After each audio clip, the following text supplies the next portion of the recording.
আমার হিয়ার মাঝে লুকিয়ে আছে, দেখতে পাইনি তারে।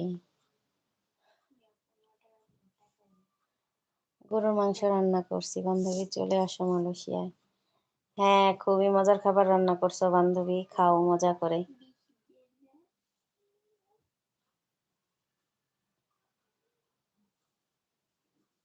অবশ্যই যাবো বান্ধবীর কাছে, নিয়ে যাও।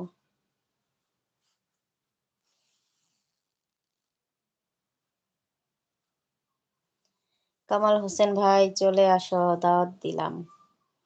রিয়া দাওয়াত দিছে কামাল ভাইকে। সব কবিতার ছন্দ তুমি, দুঃখ সুখেরই ভেলা। তুমি মোর জীবনের, তুমি মোর জীবনের ভাবনা, হৃদয়ে সুখের দোলা। নিজেকে আমি ভুলতে পারি, তোমাকে যাবে না ভোলা।